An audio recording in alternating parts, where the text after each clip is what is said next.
Je suis hémophile, ça veut dire que mon sang ne coagule pas comme celui de la plupart des gens. Et pourtant, je fais du surf, je cours des marathons et je prépare un ultra triathlon. Alors aujourd'hui, j'ai envie de te parler de cette maladie.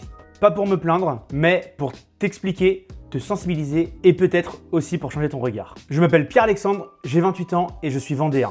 Mon mantra, c'est ambition, travail, performance. Et aujourd'hui, j'ai décidé de mettre cette ambition au service d'une cause qui me tient à cœur, l'hémophilie. C'est quoi l'hémophilie? C'est une maladie génétique rare du sang. Elle est liée en déficit à un facteur de coagulation. Le facteur 8 pour les hémophiles A et le facteur 9 pour les hémophiles B. En clair, notre sang ne coagule pas normalement, ce qui peut provoquer des hémorragies internes ou externes, parfois graves, même après un simple choc. Je vais te donner quelques chiffres. En France, environ un garçon sur 5000 est concerné par l'hémophilie A et un garçon sur 25 000 pour l'hémophilie B. Aujourd'hui, on recense environ 9000 personnes qui sont hémophiles. Mais les femmes sont aussi concernées. On oublie souvent que les femmes aussi peuvent être touchées par cette maladie. Certains sont porteuses du gène, mais d'autres présentent de vrais symptômes et vivent aussi avec des troubles de la coagulation parfois sévères. C'est encore méconnu, mais ça bouge, notamment grâce aux témoignages et aux recherches. Moi, je suis hémophile B sévère. Alors l'idée aujourd'hui, c'est de te montrer que tout est possible et surtout d'expliquer que l'hémophilie ne se voit pas, mais elle existe bel et bien. Je suis suivi au CHU de Nantes depuis ma naissance. J'ai commencé la natation à l'âge de 7 ans et depuis, je ne me suis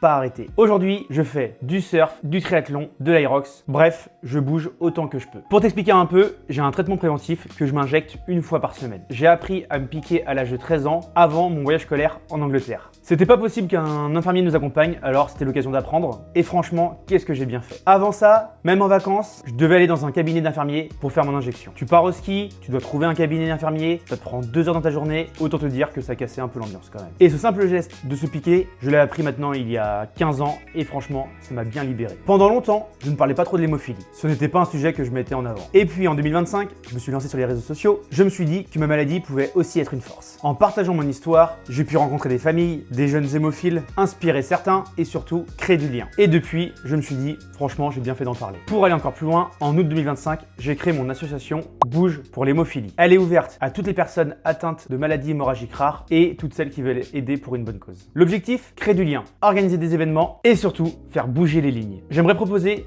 des événements communautaires, environ 3 à 5 par an, pour échanger, se retrouver. Et également des stages sportifs pour ados et adultes encadrés, autour des sports aquatiques et de montagne dans un premier temps. Et bien sûr, le Vendéman, qui sera l'élément phare de 2026. Pour l'organiser, je suis à la recherche de contacts sensibles à ce projet. Et j'ai besoin de soutien d'entreprises partenaires pour emmener ce projet jusqu'au bout. Donc si tu as des contacts, n'hésite pas à me contacter sur les réseaux ou par mail. Et pour finir, je tiens vraiment à te remercier d'avoir regardé cette vidéo jusqu'au bout. Donc pour soutenir la chaîne, s'il te plaît, pense à t'abonner, aimer la vidéo, commenter, la partager autour de toi, ça m'aidera grandement. Et je te dis à la semaine prochaine. Salut!